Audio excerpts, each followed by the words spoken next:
السلام عليكم ورحمة الله وبركاته. إن الحمد لله نحمده ونستعينه ونستهديه ونستغفره ونعوذ بالله من شرور أنفسنا ومن سيئات أعمالنا. من يهده الله فلا مضل له ومن يضلل فلا هادي له. أشهد أن لا إله إلا الله وحده لا شريك له وأشهد أن سيدنا محمدا عبده ورسوله.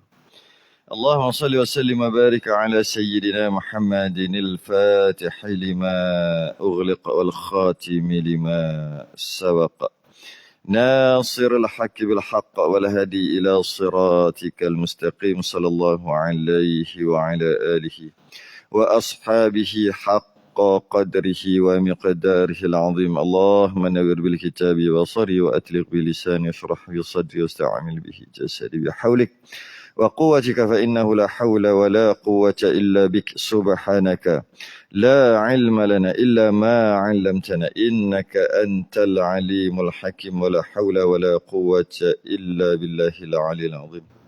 أما بعد. Alhamdulillah, kita rafa'kan kesyukuran dan terima kasih kepada Allah Ta'ala. Dapat kita sambung pengajian kitab Munyatul Musalli muka surat 20 Jawi.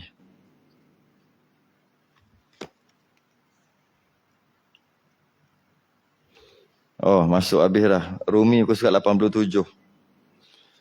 Kita dah habis dah berkaitan dengan apa sebelum ni, doa yang mujarrab. Semua dah dapat kot doa-doa tu. Kena hafal tu doa tu yang kita bincang baru ni. Kena hafal. Sebab fadilat dia sangat besar. Iaitu apa? Dapat mengelakkan daripada mati. Takkan tak mati kot. Mati. Cuma doa yang mujarrab yang dibaca. Tapi hari tu dah. Bila? Hari Ashura bila? 29. Oh, ini kena ingat tu. Sebab setahun sekali je mari 29 bulan Julai. Betul tak? Betul tak?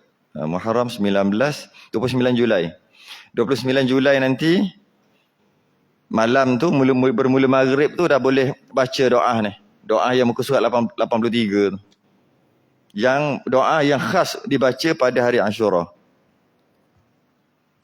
Tujuannya adalah untuk niscaya tiada mengena mati pada demikian tahun itu. Tahun tu tak mati kalau baca. Dan pembahasan dia panjang lebar dan kita dah bahas panjang lebar apa maksud. Baik, masuk habis dah bab tu. Bab tu dah habis. Masuk kita bab kelebihan sembahyang berjemaah pula. Muka surat 20 Jawi 87 Rumi. Qala al-ma'alif rahimahullahu ta'ala. Wa nafa'ana wa iyyakum bi'ulumihi fid darain amin ya rabbal alamin. Kata pengarang, dan demikian lagi. Setengah daripada orang yang memeliharakan sembahyang dan yang mendirikan baginya.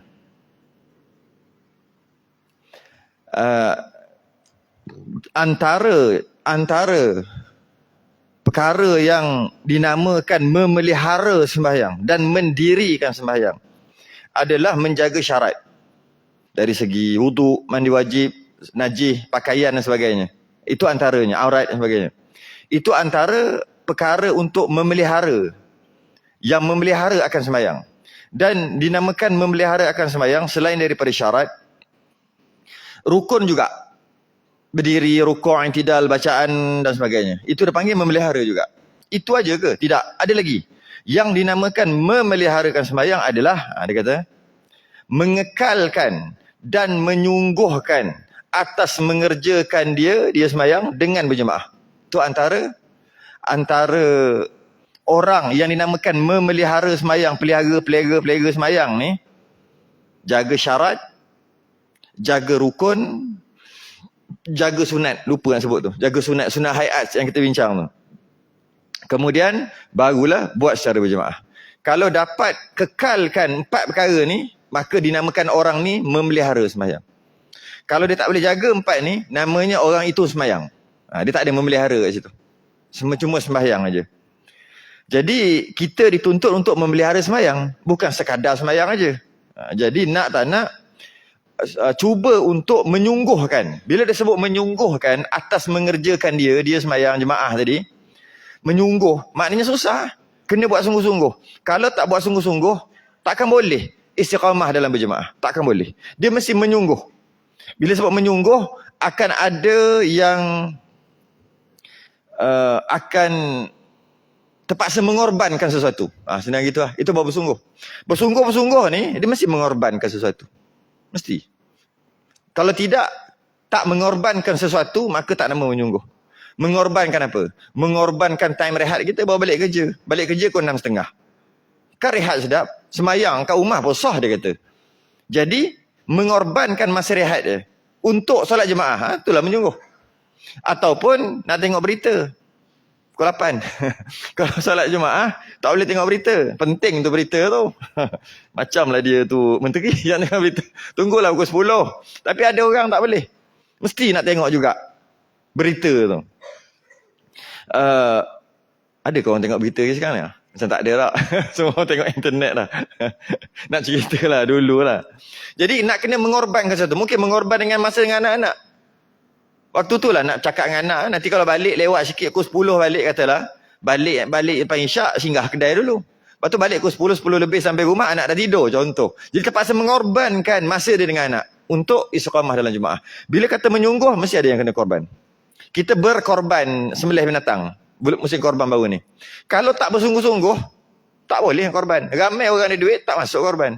Bila menyungguh, terpaksa mengorbankan harta, duit sikit, 700.5.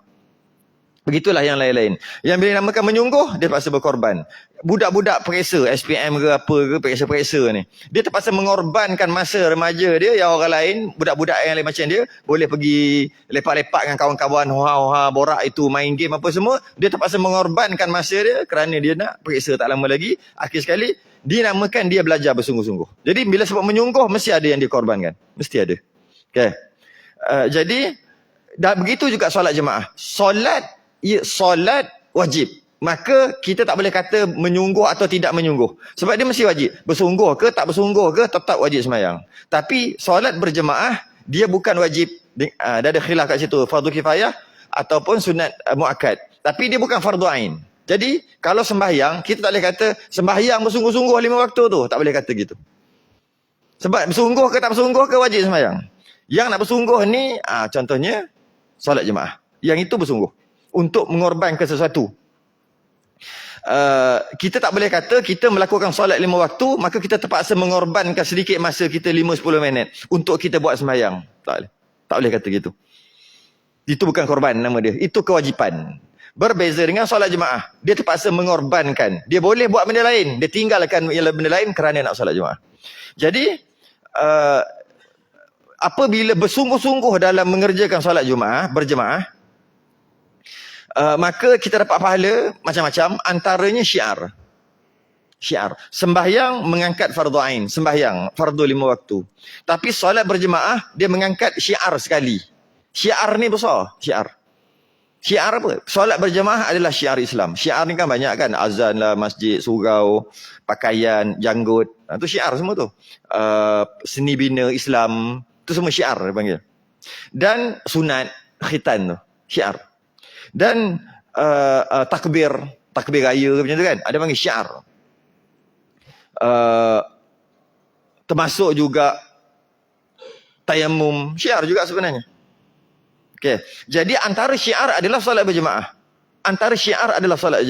Jadi dengan kita solat berjemaah, maka kita telah menyelesaikan satu perkara dalam agama, iaitu syiar. Syiar ni besar. Cuma nak solat jemaah, dia ada ilmu-ilmu yang berkaitan solat jemaah. Ilmu solat munfarid, solat seorang, ilmu solat seorang, solat munfarid, jika dibawa dalam solat berjemaah, maka kemungkinan solat jemaah tu tak sah. Sebab solat jemaah dia ada ilmu lain. Selain daripada rukun 13 tu samalah semua. Dia ada ilmu lain. Solat berjemaah ataupun jadi makmum, dia ada ilmu lain. Ilmu wajib dan ilmu adab. Dari ilmu lain. Jadi, walaupun solat jemaah ni buatlah istiqamah lah, tapi jangan lupa dengan ilmu. Jangan sekadar semangat semata-mata tapi tak ada ilmu, menyebabkan bimbang takut, bukan bimbang, berkemungkinan besar sembahyang dia mungkin tak ada pahala. Nak 27 dapat kosong. Mungkin tak sah, tu lagi risau. Takut tak sah, baik sembahyang seorang kat rumah sebab sembahyang berjemaah tak sah. Antara perkara dalam solat jemaah ni dia akan bincang ujung-ujung ni. Lebih-lebih kali muafiq masbuk ujung ni ada belakang. Kita akan bahas akan datang. Baik. Kata pengarang, dan bila bersungguh dalam berjemaah banyak besar fadilatnya, dan cara untuk memelihara dia akan ajar nanti. Dan dia kata bahawasanya menyungguh atas mengerjakan dia dengan berjemaah kerana bahawasanya. Kenapa kena bersungguh-sungguh berjemaah? Kerana bahawasanya yang pertama, orang sembahyang berjemaah itu lebih pahala, lebih afdal, lebih segala-galanya atas sembahyang seorang diri dengan 27 darjat. Seperti barang yang datang pada hadis. Tapi hadis tu dia tak bawa datangkan. Maka saya ambil hadis daripada Ibnu Umar radhiyallahu an bahawa Rasulullah sallallahu alaihi wasallam bersabda, salatul jamaati afdalu min salatil fadhi bi 27 darajatan. Bahawasanya sembahyang berjemaah itu lebih baik daripada sembahyang seorang, 27 ganda ganjaran pahala, 27 kali lebih, 20 darjat. Jadi kalau sembahyang seorang-seorang dekat rumah 27 kali, kalau sembahyang berjemaah macam sekali aja. Jadi cuba bayangkan, kalau solat dekat rumah 100 kali, kalau solat dekat berjemaah masjid surau 100 kali, seperti 2,700. Kalau 1,000 kali 27,000. Oh banyak. Kalau 10,000 kali tu berapa tahun tu? Tapi jadi berapa juta. Banyak. Kita kata ala 27 nampak sikit. Cuba kata kita kali 2 hari. 2 hari 5 waktu. 10. Tak apalah, kita ambil lah seminggu tu. Seminggu ambil 10 kali je solat jemaah. Malah dah tu. Seminggu 10 kali. Maghrib Isyak. Kalau seminggu dah 14 kali Maghrib Isyak. Dia ada yang tak datang. Katalah seminggu 10 kali. Beza pun dah banyak kat situ. Dari segi orang yang haloba tentang fadilat. Ada orang dia tak haloba.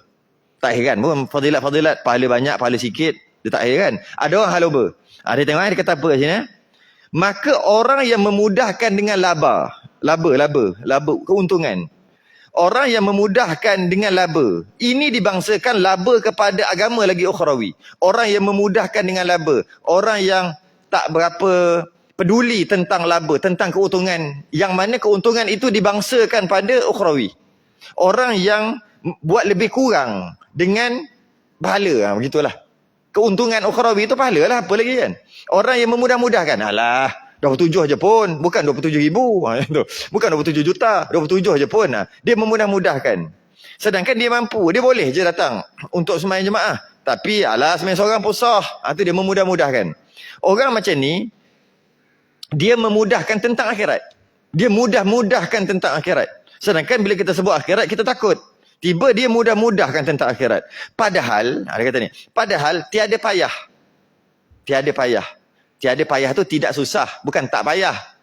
Tak payah tu lain. Tiada payah ni tak susah pada menghasilkan dia. Dia kata tak susah pun nak buat solat jemaah. Tak susah pun. Dan tiada penat mencapaikan dia. Tak penat pun. Tak penat pun. Maka ada kadang-kadang dengan datang solat jemaah lah jadi rehat. Dekat rumah nak buka aircon mahal. Kena 4-500 bulan. Kat sini dapat aircon. Free, tak payah bayar api. Tak ini nak rehat. Rehat, relax aja. Kat rumah, rehat sikit. Bini suruh buat tu, suruh buat ini. Anak kacau. Duduk, boleh relax aja. Berapa jam ada? Pukul 7, 8. Lebih kurang 2 jam. Malam. Malam boleh rehat 2 jam. Rehat dengan cara sembahyang. Rehat dengan cara duduk. Free lagi.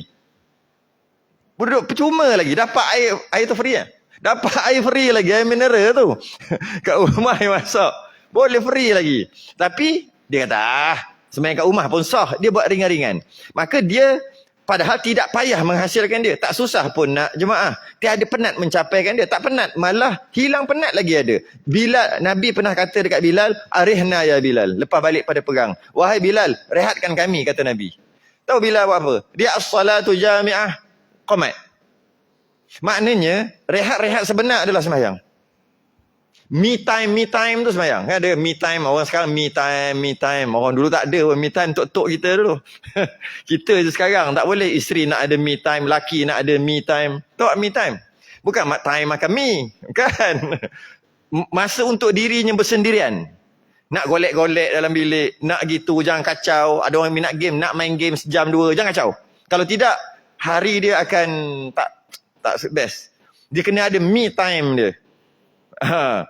Orang dulu tak ada pun me time. Tok-tok kita mana ada me time. Lepas tak ada me time dia, time nyapu sampah tu. Sereng. Me time dia time sembahyang tu lah. Time duduk kuliah tu lah me time dia.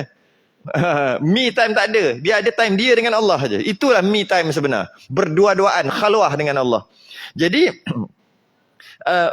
tak penat pun. Dan tak susah pun. Tiba-tiba dia buat lebih kurang. Dia memudahkan. Memudah-mudahkan.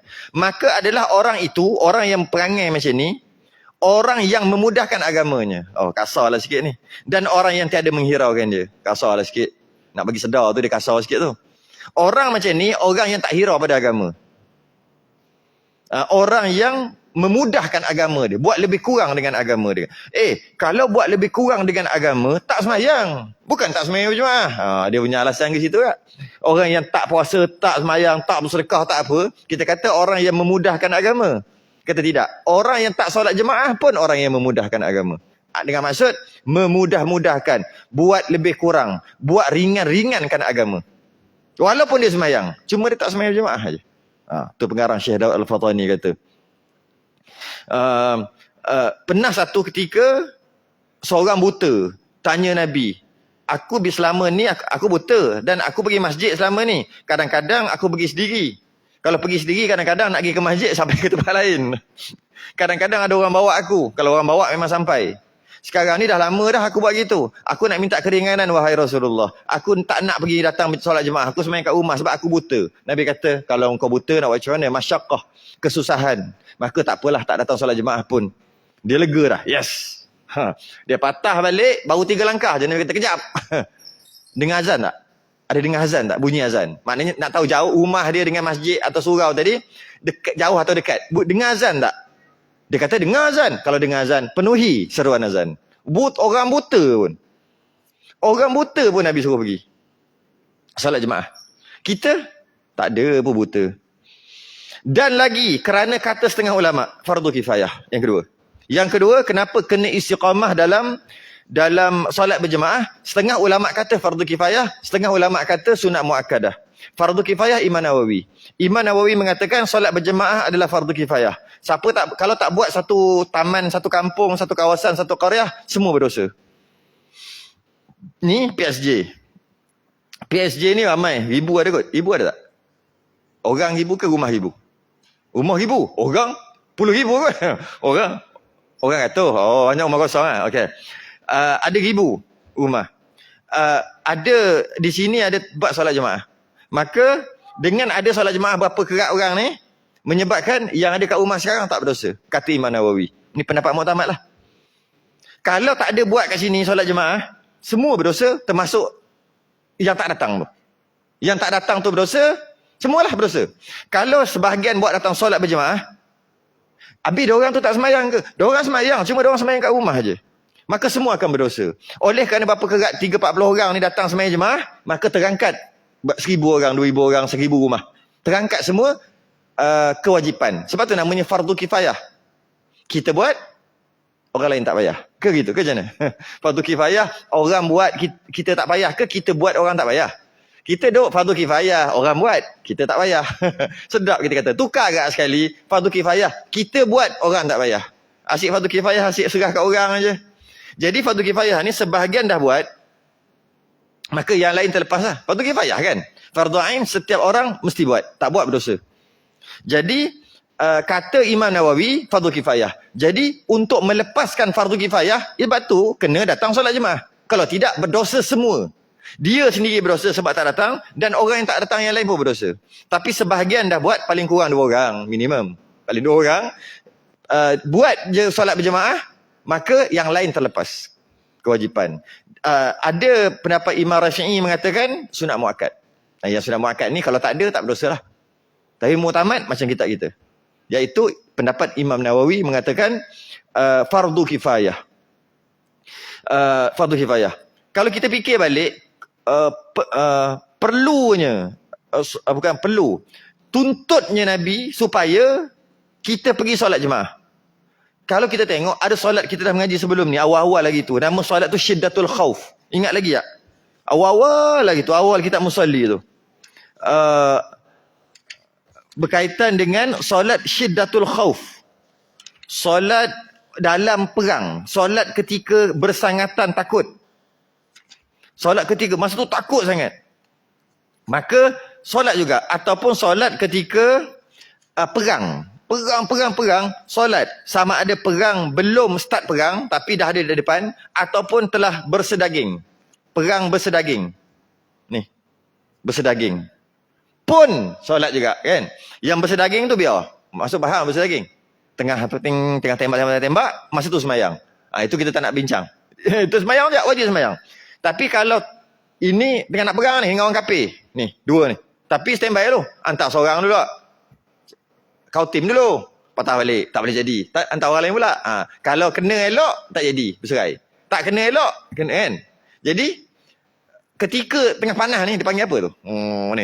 Standby. Wajib semayang bila masuk waktu. Wajib. Semayang dia ada tuntutan jemaah. Ada tuntutan jemaah. Padahal tengah nak perang ni, bila-bila boleh mati. Tahu-tahu peluru sampai. Tapi tetap ada tuntutan solat berjemaah yang dipanggil solat Syiddatul Khauf. Kalaulah dengan ada peluru, dengan bila-bila boleh mati, ada tuntutan solat jemaah. Kalau yang tak ada peluru ni, tak ada orang mari sini, Furqan. Tiba-tiba ada 2 orang ni, kena tembok depan tu. Ada kena panah, ada?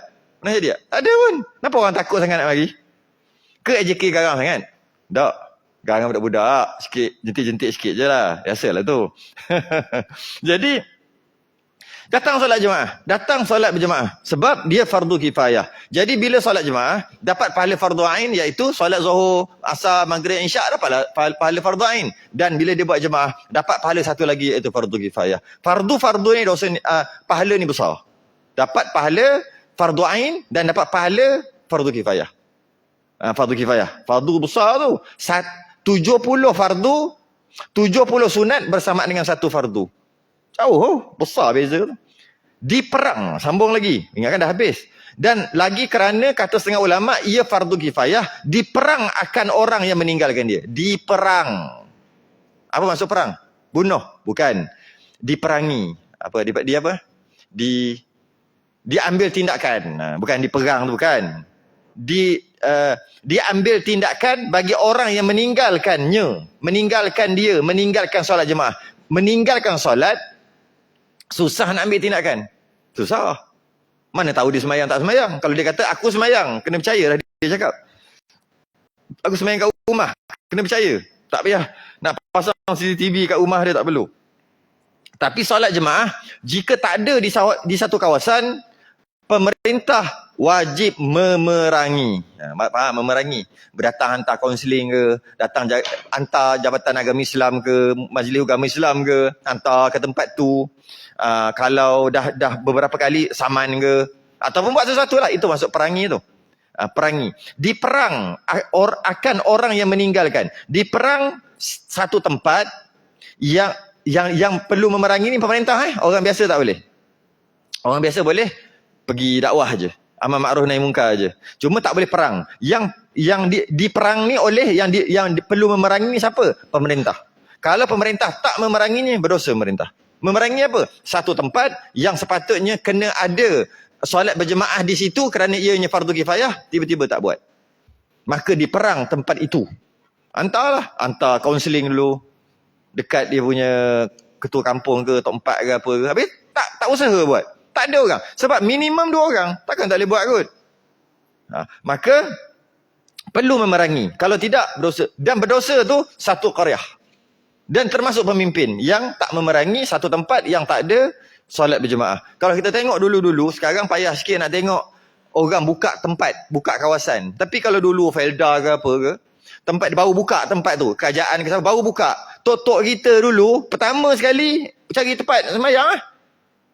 Bukan tengok rumah dia dulu. Dapat tanah dah sikit. Ni tanah kita ke? Kalau Felda lah. Apa dia buat dulu? Tak boleh ni. Kita kena buat surau. Buat surau. Masing-masing. Gotong royong buat surau. Tu dulu kena buat. Itu nombor satu. Sebab fardu kifayah. Kalau tidak semua berdosa. Semayang kat rumah pun berdosa.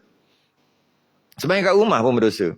Jadi, izinnya fardu kifayah. Dan diperangi. Macam mana boleh kata diperangi? Daripada satu hadis. Saya sempat salin satu hadis. An Abi Hurairah. Dia kata, Abi Hurairah kata, dia kata, qala Rasulullah sallallahu alaihi wasallam, Nabi kata gini.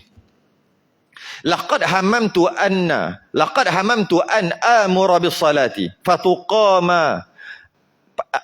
Nabi kata dekat Abu Hurairah dan beberapa sahabat lain, aku nak sekali suruh orang buat solat jemaah dan diqamatkan.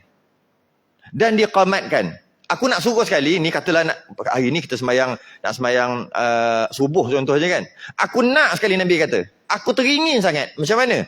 Azan apa semua, panggil azan, lepas tu orang sembahyang. Suruh orang sembahyang. Buat solat jemaah. Fatuqama. Thumma amura rajulan. Aku nak suruh orang lain yang sembahyang. Aku tak nak sembahyang. Aku tak nak sembahyang lagi. Contohnya subuh ke maghrib ke isyak. Fa yusalliya bin nasi. Suruh orang lain sembahyang.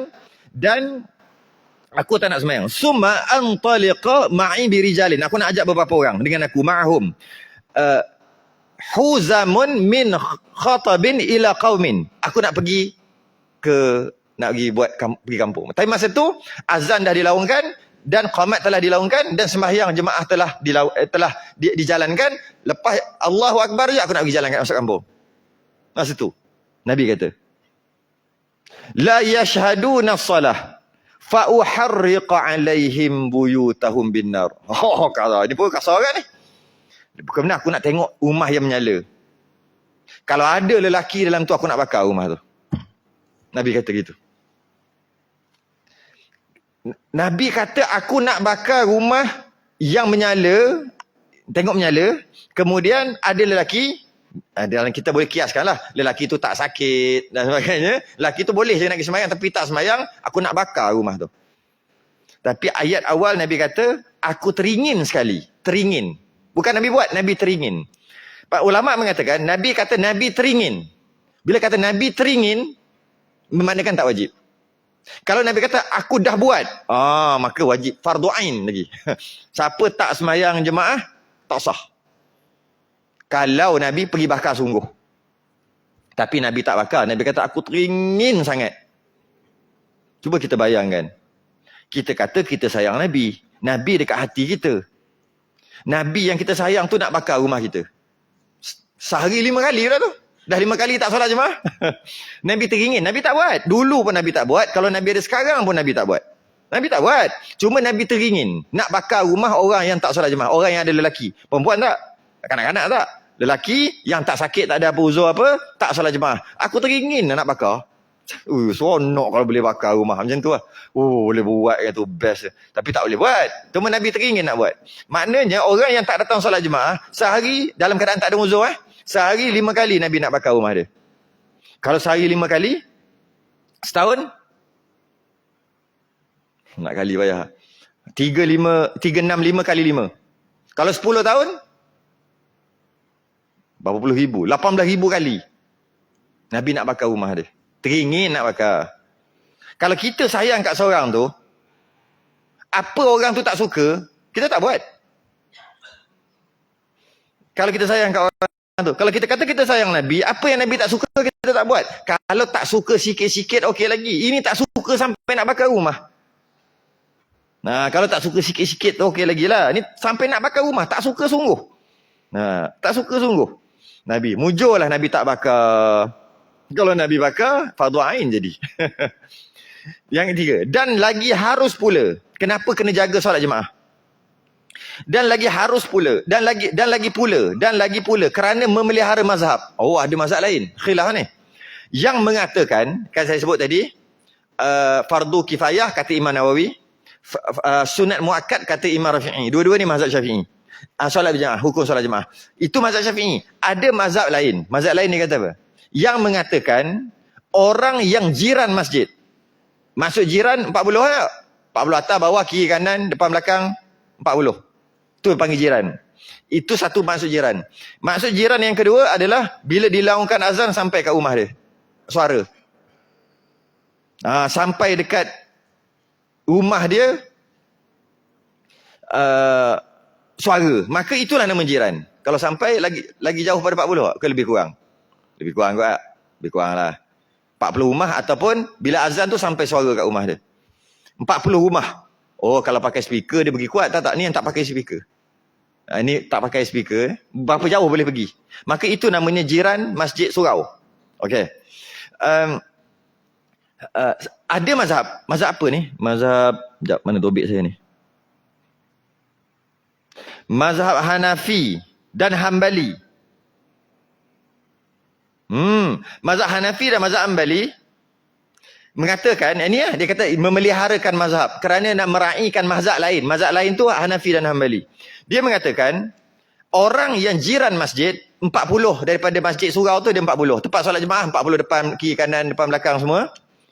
Tiada harus sembahyang melainkan di dalam masjid. Mesti nak sembahyang dekat masjid. Masjid tu secara umum lah, surau masjid lah. Mesti secara berjemaah 40 tu. 40 kiri, kanan, depan, belakang. Mesti tu maksudnya wajib. Maknanya kalau sembahyang kat rumah juga berdosa. Tapi sah. Itu mazhab lain. Berdosa siapa ni? Siapa yang 40 depan? Yang dengar azan tak pergi. Dalam keadaan tak ada uzur. Yang kat sebelah sebut uzur, sekecil-kecil uzur. Uzur bukan sakit tak boleh bangun, bukan. Sekecil-kecil uzur. Apa uzur? Sakit perut. Apa uzur? Sakit kepala. Sesema. Makan durian. Uzur tu. Apa sebab makan durian tu uzur? Habis kalau sedawa busuk, kira uzur lah tu. Jangan faham uzur Melayu. Maksud uzur ni ada masyakkah. Ada kepayahan. Ada sedikit masalah. Walaupun sekecil-kecil masalah. Maka ni cerita mazhab lain ni. Bukan mazhab Syafi'i. Mazhab lain. Mazhab Syafi'i kan fardu kifayah. Dah sebahagian buat, yang lain tak payah kan.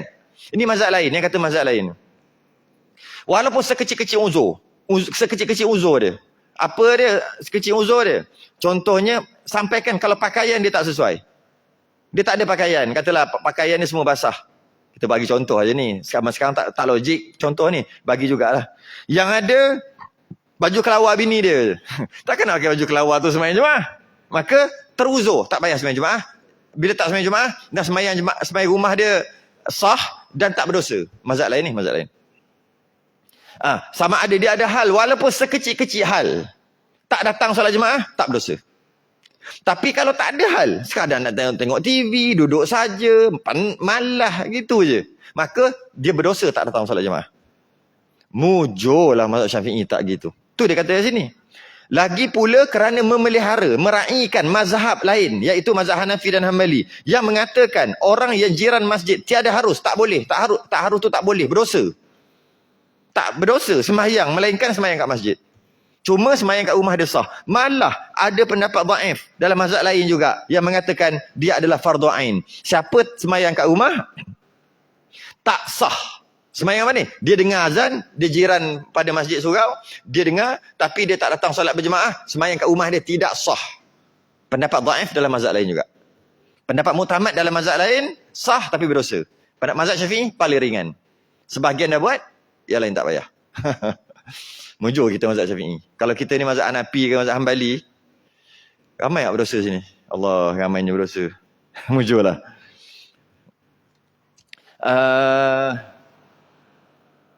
Okay, habis. Itu yang ketiga. Pernah jadi satu seorang sahabat tu, dia menguruskan kebun tamarnya. Dia ada kebun kurma. Kemudian dengan dia tengah menguruskan kebun dia tu, terlupa ataupun macam tak terdengar azan tu, dah terlepas. Dia tengok Allah, dia tengok jam, lebih kurang macam tu lah. Tengok, dah masuk waktu dah ni. Dah terlebih sikit dah ni. Terlupa, sibuk dah buat audit perniagaan dia. Cepat-cepat pergi masjid. Sampai masjid, orang dah habis sembahyang, dah salam, tengah wirid. Dia kata apa tau? Inna lillahi wa inna ilaihi raji'un. Kenapa dia kata inna lillahi wa inna ilaihi raji'un? alladzina idza asabatuhum musibah qalu inna lillahi wa inna ilaihi raji'un. Terima musibah, sebutlah inna lillahi wa inna ilaihi raji'un. Maknanya meninggalkan solat jemaah adalah satu musibah pada waktu itu. Musibah besar. Kerana itulah lepas pada tu dia dia sedekahkan kebun dia tu dekat fisabilillah. Kerana kebun dia telah melekakan dia daripada solat jemaah. Kita lihat. Tu macam saya sebut tu lah. Tinggal satu solat jemaah, satu je. Hari ni tak datang solat jemaah, masuk tabung RM10. Dua hari RM20. 3 hari 3 solat jemaah RM30. Kalau kita amal begitu, rasanya sama ada surau masjid tu banyak duit ataupun kita tak tinggal dah solat jemaah. Kita denda diri kita sendiri. Kalau tak datang solat jemaah atas sebab-sebab tertentu, kita masuk tabung. Sekadar itu sebenarnya dah cukup dah bagi kita. Para sahabat yang lain siap apa masalah dia sekarang ni? Apa masalah dia? Masalah dia kebun dia telah melekakan dia. Bagi terus fakir miskin fisabilillah. Kereta dia telah melalaikan dia, pergi sibuk basuh kereta sampai lupa nak sembahyang jemaah. Kereta bagi. Ambil kau naik bas pergi kerja. Naik motor pergi kerja. Tak sampailah tahap tu iman kita. Sekadar masuk tabung masjid surau dah lah. Sebagai denda untuk diri kita. Tak wajib kita mendenda diri kita sendiri. Tu je. Yang seterusnya. Dan kata setengah ulama, kerana apa kena perlu menjaga solat jemaah. Kata setengah ulama, membandingkan sembahyang jemaah itu seperti air yang banyak. Tiada menajiskan dia. Membandingkan sembahyang jemaah itu seperti air yang banyak. Air banyak. Tiada menajiskan dia air. Kedatangan najis. Kalau najis kena air yang banyak tadi, tidak mengubah status air tadi. Melainkan dengan berubah rasanya, atau warnanya, atau baunya. Bersalahan air yang sedikit jadi najis dengan kedatangan najis jikalau tiada berubah rasanya atau baunya sekalipun. Nah, ini kena mengaji. Kalau ingat lagi lah, pekah hari tu kita ngaji. Air dalam mazhab Syafi'i, dia ada air dipanggil 2 qullah, kurang 2 qullah. 2 qullah tu banyak, kurang 2 qullah tu sikit, 2 qullah ke atas banyak. Jika air tu banyak, lebih 2 qullah, najis masuk. Bila najis masuk, walaupun yang masuk tu najis mughallazah sekalipun. Masuk dalam air tu lebih 2 qullah, yang kita dah kira hari tu kan. Dia punya ukurannya 3 belatin minyak tanah lah, apalah. Ukurannya berapa kaki kali berapa kaki dalam kan, diameter tu. Kalau bulat diameter dia macam mana. Jadi lebih 2 qullah. Bila air tu lebih 2 qullah, air tu banyak dan masuk najis. Walaupun yang masuk tu najis mughallazah sekalipun, air tu jika tak berubah bau, warna dan rasa, kekal mutlak. Contohnya dalam kolah besar. Orang ambil uduk kat situ. Masuk babi seekor dalam tu mati. Buat contoh biar melampau terus lah, senang. Buat contoh. Anak babi merah lagi, anak babi mati. Dalam kolah masjid surau. Kolah tu besar kan? Besar lah, kolah biasa kan besar kan? Lebih 2 kolah. Masuk anak babi, mati. Okay. Adakah perlu buang anak babi tu ambil uduk? Tak perlu. Ini hukum fiqah. Tak perlu. Habis tu, berubah tak air tadi bau, warna atau rasa? Bau tak berubah. Warna tak berubah, rasa pun tak berubah. Tak ada rasa babi pun. Maka boleh ambil uduk kat tepi tu walaupun tak buang babi. Tapi kalau berubah bau, warna atau rasa, mutanajis lah itu, tak boleh lah. Kenapa? Itu maksud dia. Air kalau banyak, lebih 2 qullah, jatuh najis, tak mengubah status air tu. Tetap mutlak juga. Walaupun tak buang najis tu. Jangan najis tu mari dekat dah lah. Tolak dia jauh-jauh gitu. Okay. Tapi dia kata kat sini, kalau bersalahan air yang sedikit, kalau air sikit, kurang 2 qullah. Najis tak payah babi, kita ambil tai cicak. Tai cicak je. Jatuh tai cicak, plop masuk. Dalam, bukan kolah lah, baldi lah kita kata. Air sikit, baldi, kurang 2 qullah. Masuk. Tak berubah bau, warna dan rasa. Air tu mentah najis, walaupun tak berubah. Sebab air tu sikit, kurang 2 qullah. Begitulah dia kata sembahyang ni. Sembahyang berjemaah. Bukan sembahyang berjemaah. Sembahyang berjemaah kan ramai. Seumpama air yang banyak. Bila datang najis, dekat solat jemaah tu, maka solat jemaah tu tetap juga bernilai. Apa najis tu? Setan mai kacau. Bacaan tak berapa tepat, yang tak membatalkan lah. Duduk gerakkan sengit, rukuk sengit, sujud sengit, duduk sengit, macam-macam sengit. Pakaian tak berapa sempurna. Tapi tutup aurat. Tak cantik sangat pakaian sembahyang. Itu dia panggil najis dalam sembahyang. Tapi oleh kerana solat jemaah, pahala dapat full juga. Pahala penuh. Kalau sembahyang seorang, seumpama air sikit. Kalau tu tolak pakaian, tak sempurna, tolak 1 markah, 2 markah. Jadi sembahyang seorang-seorang tadi, kecil sikit aja fadilat dia. Sikit aja pahalanya. Tapi kalau solat jemaah, datang najis, seumpama air yang banyak.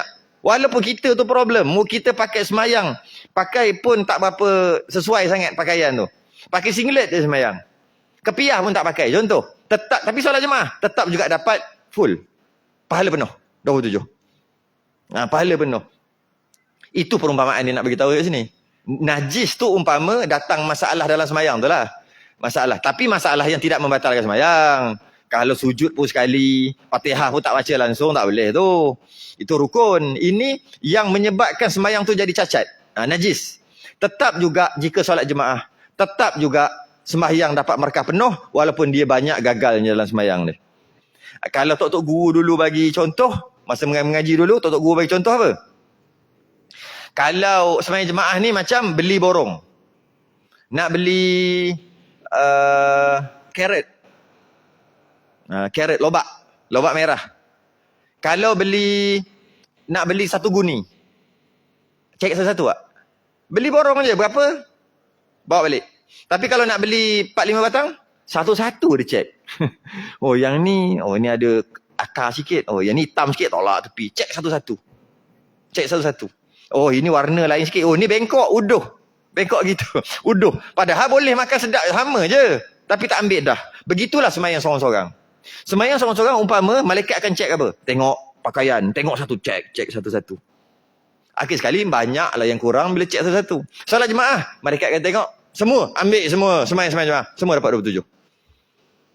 Itu perumpamaan tadilah. Perumpamaan. Yang seterusnya. Kenapa perlu jaga solat jemaah? Dan demikian lagi, syaitan kuat ia atas orang yang sembahyang sendiri. Tiada kuat ia atas orang yang sembahyang berjemaah. Kita ni umat Islam, memang kita akan kuat bila berjemaah. Kita akan kuat bila ramai. Bila seorang, kita tak kuat. Yalah, macam lidi. 1 lidi senang patah. Banyak lidi tak boleh patah. Sama lah. Syaitan kalau sembahyang seorang, syaitan akan kuat. Iyalah, satu lawan satu. Agak-agak kalau lawan syaitan menang tak? One by one. Main sini mu. Main sini. Konon-konon dia kuat. Badan sado. Mari nak lawan syaitan. Mari. Boleh lawan syaitan ke? Jangan harap nak lawan syaitan. Kenapa? Tak payah. Kuat tau. Angkat berapa kilo boleh? 100. 150 kilo boleh angkat. Kuat. Ketul ni. Bukan 6. 8. 12 ketul je. Kita 1 je. One pack. One pack. Dia 6 pack. Banyak pack kat sini kat perut ni. Ketul kat situ. Ketul kat sini. Ketul lah habis. Tapi bila bangun subuh, boleh tolak kain selimut. Allah, kain selimut tu 0,5 kilo tak sampai kain selimut tu. Nak tolak, Allah. Tidur dulu. Sikit lagi. Nak lawan setan. Tak boleh kita lawan setan. Tak mampu kita nak lawan setan seorang-seorang. Jangan kata one by one. Jadi, bila one by one, setan akan kuat. Setan akan kuat. Bila setan akan kuat, sembahyang kita banyak gangguan. Fikir tu, fikir ni, banyak gangguan. Tapi, dia kata kat sini, tiada kuat ia syaitan atas orang yang sembahyang berjemaah. Bila sembahyang jemaah, pertama, dia tak boleh nak duduk kat celah-celah. Kan tak boleh, kita kan rapatkan saus sikit supaya syaitan tak boleh duduk kat celah. Syaitan tak boleh datang nak duduk kat celah untuk kacau kita. Lepas tu pula, ada azan yang kuat, ada qamat yang kuat, dia lari dengan azan. Terkentut-kentut, syaitan lagi. Sementara nak datang balik tu, sempatlah kita khusyuk dulu. Lepas tu pula kita ramai. Dia nak pilih, mana satu nak kacau ni. Jadi, banyak selamatlah kita solat jemaah. Tu perumpamaan je tu. Perumpamaan. Dan ada sabda Nabi, ni daripada sabda Nabi ni. Ma min salasatin fi qaryatin wala badwin la tuqamu fihimus salatu illa qadis tahwadha alaihimus syaitan fa'alaikum bil jamaah. Tidak ada 3 orang dalam satu kampung tidak mendirikan solat jemaah melainkan dipengaruhi oleh syaitan, maka oleh itu hendaklah kamu mendirikan jemaah. 3 orang ada tak buat solat jemaah, memang syaitan. Sambung hadis dia apa? Fa inna ma ya'kulu dhi'bu qasiyah. Sesungguhnya serigala hanya memakan kambing yang bersendirian. Serigala dicari yang seorang. Sebab tu kalau binatang banyak-banyak tu, dia akan berkumpulan. Serigala tadi tak tahu nak buat apa. Tapi kalau satu terlepas pada kumpulan, habis, siap. Mengucap siap-siap. Biasa tengok National Geographic, tahu lah cerita tu. Jadi macam tu juga setan tengok-tengok kita ni. Tengok je nak kacau macam mana. Allah ni payah. Nak ke sini. Ni pun okey juga. Ni okey. Payahnya. Tapi kalau seorang-seorang, dia siap viral lagi. Jom kat sini kita kenduri ramai-ramai. Ada seorang semain seorang-seorang ni. Duduk atas kepala, duduk atas kaki. Tarik tu, tarik ni. Masuk dalam, duduk menguap. Dia masuk ke dalam, masuk kotak kita. Suruh kita fikir macam-macam. Itulah kita. Dan yang keenam. Kau apa dah? Satu lagi boleh? Banyak lagi masa dia. Okay. Dan yang keenam pula. Dan lagi, kenapa kena jaga? Keseluruhan dia ada berapa? Keseluruhan dia ada 16. Kita ambil separuh-separuh. Yang keenam. Dan lagi, kenapa kena jaga solat jemaah? Orang yang sembahyang sendirian itu tiada disurat melainkan barang yang diakalkan dia. Ni. Orang yang sembahyang seorang-seorang, pahala dia, malaikat akan catat pahala dia, apa yang diakalkan dia. Apa yang diakalkan dia. Apa? Apa yang diakalkan dia. Apa yang, jika dia sedar, apa yang dia sedar. Betul kan? Allahu Akbar. Sedar tak tengah sembahyang? Sedar, malaikat tulis. 1 saat, 2 saat, pahala tu. Waladdallin. Ada sedar lagi sembahyang tak? Ada lah, masa tu dah ke mana, dah tahu. Nak baca surah apa? Bismillahirrahmanirrahim. Inna a'tayna. Masa tu dah pergi part lain dah. Malaikat tak tulis pahala kat situ. Kemudian Allahu Akbar. Ingat masa sembahyang. Kalau ingat, dapat balik. Sikit. Sami'allah liman hamidah. Allahu Akbar. Kalau hanya Allahu Akbar, masa tu ingat sembahyang, lepas tu terus sembahyang automatik. Sembahyang auto dia panggil. Bukan sembahyang manual. Terus tahu-tahu je. Assalamualaikum. Salam dah. Maka yang malaikat tulis tu, dia sembahyang, pahala dia 3 saat dah. Sebab apa? Yang dia akalkan cuma 3 saat aja. Tu maksud dia. Dan lagi orang yang sembahyang sendirian itu tiada disurat, tidak ditulis. Melainkan barang yang dia akalkan dia, yang dia sedar setengah sembahyang. Kita banyaknya sembahyang tak sedar. Masa tak sedar? Memang sembahyang tapi tak sedar. Sembahyang automatik. Dan sembahyang di dalam jemaah itu berbeza dengan sembahyang berjemaah. Disuratkan baginya sembahyang yang sempurna jika tiada diakalkan. Walaupun duduk berangan. Allahu Akbar tu berangan terus dah. Mulut baca Fatihah. Berangan, sembahyang, ukuk. Tak tahu dah salam dah. Tapi dia dapat pahala penuh 27. Banyak kelebihannya. Banyak kelebihan. Padahal sembahyang tak khusyuk pun. Dapat 27. Tapi kalau sembahyang tak khusyuk seorang-seorang sembahyang tak khusyuk. Maka, malaikat akan kata sembahyang dia tak khusyuk. Bila tak khusyuk tu, tak dapatlah pahala. Sebab dia sembahyang seorang. Sah tu sah. Kita bukan kita sah. Kerana itulah istiqamahlah dalam solat jemaah. Lagi.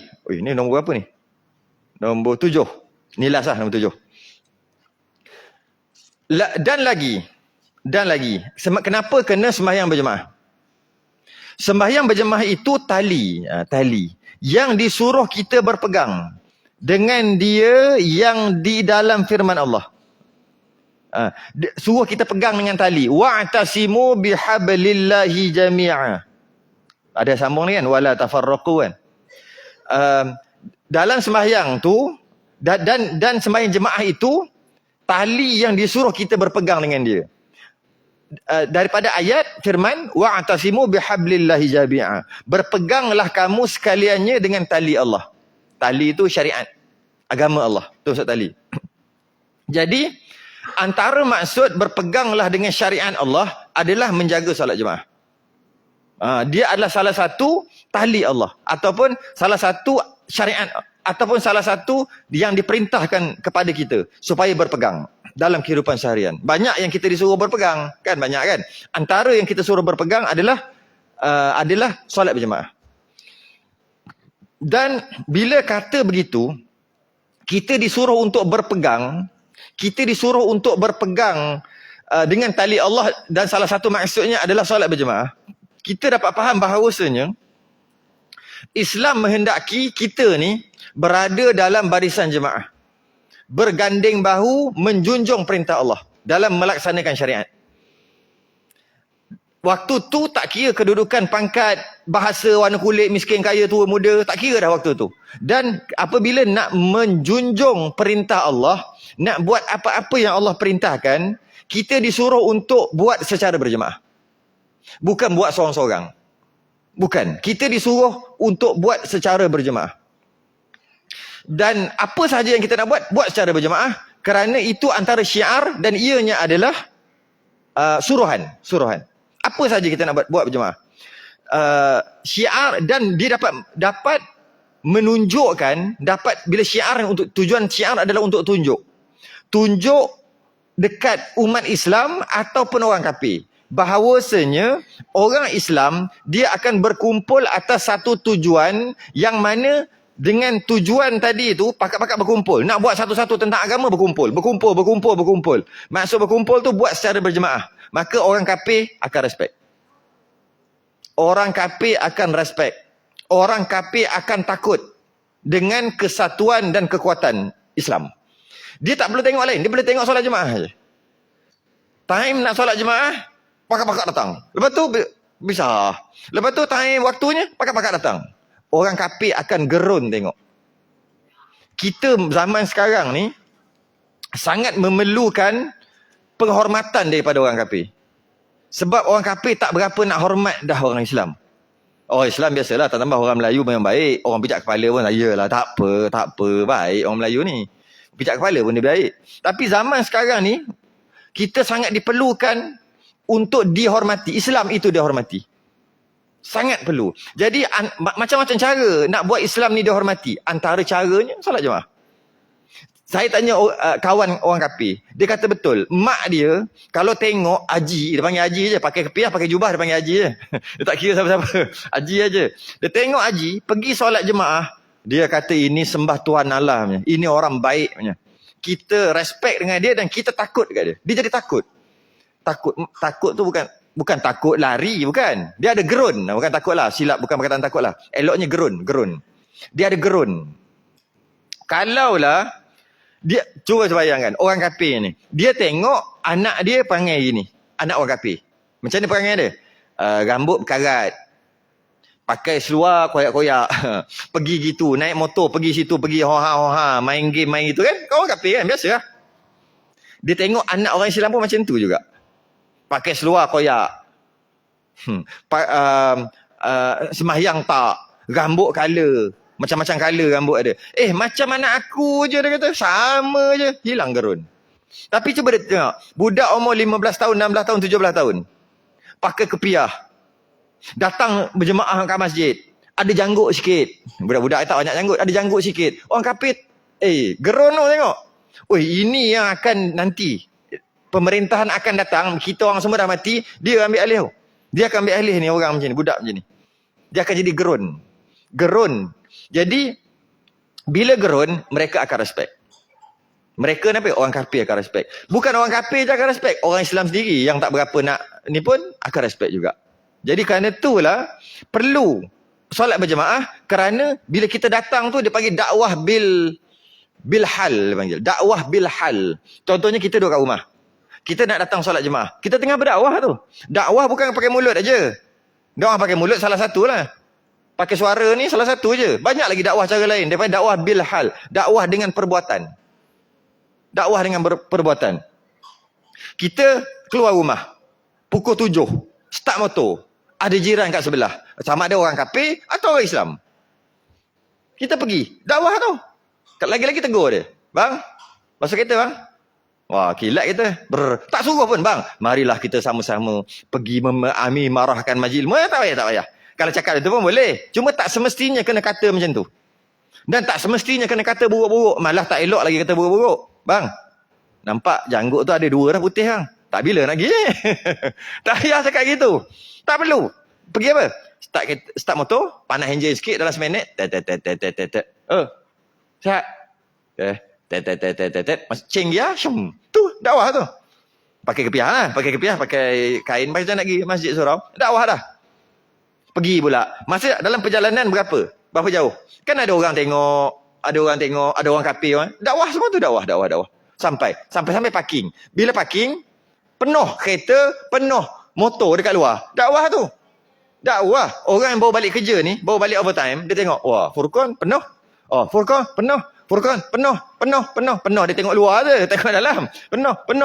Dakwah lah tu. Nanti akhir sekali, nanti aku ni tunggu setahun 2 lagi aku ingat nak pergi. Dia mari dah. Bagi orang Islam. Bagi orang kafir, dia akan rasa gerun. Maka bila dengan gerun, dia akan respect. Kita nak respect tu je. Tak payah sibuk hal orang Islam, orang kafir ni. Sibuk agama masing-masing je. Kita nak biar respect. Respect pada agama kita. Jadi, itu semua dakwah tu. Sebab tu, kena ada. Bila buat solat jemaah, maka banyak benda lain yang terkait tanpa disedari. Contohnya pakaian. Itu dakwah juga. Kita pergi tu. Hari-hari kita pergi. Hari-hari. Kita pergi. Maka itu adalah dakwah. Sebab tu disuruh untuk kita solat jemaah. Okay? Dan menjunjung perintah Allah secara berjemaah lebih mudah daripada menjunjung perintah Allah seorang-seorang. Solat tarawih. Boleh buat tak dekat rumah? 20. Tak payahlah. 8 campur 3.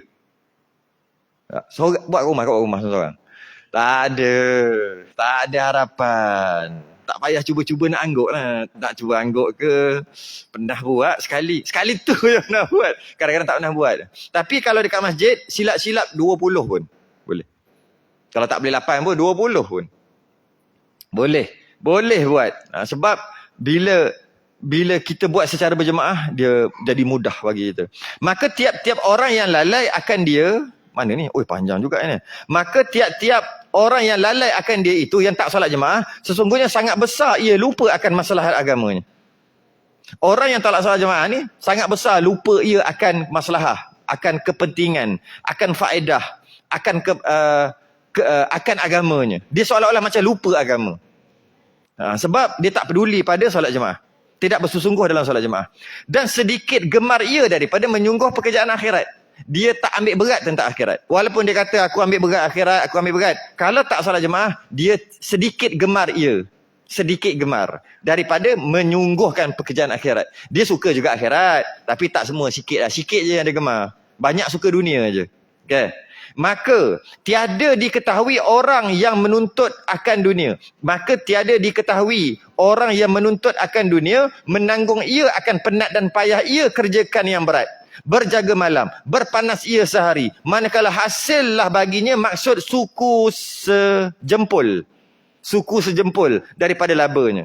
Dia kata, orang yang bila dia tidak haloba dekat akhirat, buat lebih kurang, tak ambil berat dengan akhirat, tak bersungguh-sungguh dengan akhirat, fokus kita dekat solat jemaah lah kan. Akhirat banyak lagi, fokus kita dekat solat jemaah. Dia kata, bila tak fokus dekat akhirat, maka fokus kat dunia lah. Apa lagi? Kalau tak akhirat, mestilah dunia. Dan bila dia fokus dekat dunia, dia sebut macam ni, menuntut akan dunia, menanggung ia akan penat. Dunia ni penat. Tu. Payah ia kerjakan yang berat. Dunia ni berat. Berat tu. Berjaga malam. Time-time kena jaga malam. Overtime ke, menega ke apa ke. Berpanas ia. Kena pula tengah panas. Sebab dunia tadi. Manakala lepas dah fokus dekat dunia, hasilnya baginya maksud suku sejempul. Dapat bahasa sekarang panggil seciput aja dapat. Seciput aja. Berapa? 1,000. Siput. 1,000 sehari. Siput. Nak banding akhirat. Sikit aja. Suku sejempul daripada labanya, daripada untungnya. Niscaya lupa ia daripada menanggung akan payah-payah. Pelik pula dia kata. Dengan susah payah dia buat tentang urusan dunia sehingga meringankan akhirat. Okay? Dan dia rasa yang dia buat dunia susah payah tu, tiba-tiba dia terasa apa? Dia rasa ni saya lupa ia daripada menanggung. Dia rasa macam tak berat aja.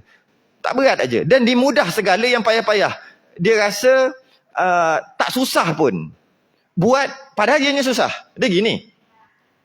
Hal dunia, berat, susah, dia punya untung seciput. Buat akhirat, mudah. Dia punya untung banyak. Tapi orang yang fokus dekat dunia, dia terasa buat dunia yang sepatutnya susah, dia rasa senang. Dapat seciput, dia rasa banyak. Yang akhirat sepatutnya senang, dia rasa susah. Dapat banyak, dia rasa sikit. Tu memang gitu lah jadi. Salah fokus jadi gitu lah. Tu maksud dia kat situ. Sebab tu kita sanggup buat perkara dunia, sebab kita rasa banyak tu dapat. Akhirat, tu sikit. Tu pahala. Pahala mana nampak? Bila tak nampak, rasa sikit lah.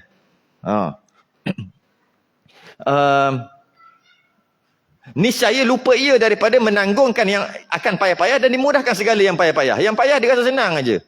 Dia rasa senang, sedangkan susah. Dan membilang barang yang tercapai daripada laba dunia yang fani, yang fana, yang rosak. Itu akan tuannya yang amat besar. Dengan dia tersalah ambil yang besar dia tinggal, yang untung banyak dia tinggal, yang untung sikit dia ambil, menyebabkan dia akan dapat dunia yang rosak. Rosaklah. Bila dunia dapat dunia yang banyak ni, fokus dekat dunia rosak. Maka dunia akan menjadi tuan ni. Last sekali, apa ni? Akan tuannya yang amat besar. Dan membilangkan barang yang tercapai pada laba dunia, gila sangat nak dunia, yang fana, yang rosak, yang binasa, itu akan tuannya amat besar. Akhir sekali dunia jadi tuan. Dia jadi hamba pada dunia. Tu ada nak beritahu. Tapi bahasa kias, bahasa dulu kan. Akhir sekali orang yang salah fokus, dia fokus dekat dunia, dia tak fokus dekat akhirat, dia akan anggap yang dunia ni mudah dan untungnya banyak. Sedangkan yang akhirat yang mudah dan untungnya banyak, tapi dia rasa akhirat tu susah, untung sikit. Akhir sekali dia jadi hamba dunia. Sampai pencen dunia. Ni banyak berlaku kat depan mata saya sendiri. Sampai pencen hamba dunia. Kemudian bila masuk pencen, dah pencen, istilah pencen ke, bersara ke, berhenti ke, VSS ke, tak kisah, itulah maksudnya. Berhenti kerja, ingatkan bolehlah datang masjid surau. Tak boleh pula, tak boleh juga. Tiba-tiba, kan dia banyak pengalaman. Ada syarikat tu panggil, kerja sikit, gaji banyak. Lalu kan jadi bos lah sebab 30 tahun, 40 tahun pengalaman. Ingat nak datang surau masjid, tak datang. Umur 60 dah. Lepas tu, ada time free sibuk main dengan cucu. Tu jaga cucu. Jaga cucu tak salah. Cerita pasal semayang tadi. Dia sibuk pula dengan cucu. Akhir sekali, gitu lah. Dia betul jadi hamba dunia. Sikit. Tahu-tahu mati. Tahu-tahu mati dah. Tahu-tahu mati dah. Itu antara sedikit pesanan Syekh Daud Al-Fatani. Baru 7. Yang 8 akan datang. Dan barang siapa tiada mengira-ngira pekerjaan ini bagi dirinya, dia tak peduli solat jemaah, maka bahawa adalah ia pada Allah dibilangkan daripada orang munafik. Allah, kasar lagi. Nanti tu dulu. Kasar. Kalau kita baca, kalau terasa, kalau kita masih lagi ada mata hati, basirah kita hidup lagi, kita tak buta kat dalam, rasa pedih. Tapi kalau dalam dah mati, okey. Apa ni pagi tak tarik. Tak rasa apa pun kena. Tapi kalau orang yang masih lagi ada mata hati, terasa pedih. Pedih. Tengok dia kata apa? Bahawa dibilangkan daripada orang yang munafik. Orang yang tak peduli tentang solat jemaah. Itu bahas akan datang. Wallahu alam. Tangguh dulu. Sering tasbih kafarah dan suratuna subhanakallahumma hamdika asyhadu an la ilaha illa anta astaghfiruka wa atubu. Bismillahirrahmanirrahim. للذين آمنوا وعملوا الصالحات وتواصوا بالحق وتواصوا بالصبر. السلام عليكم ورحمة الله وبركاته.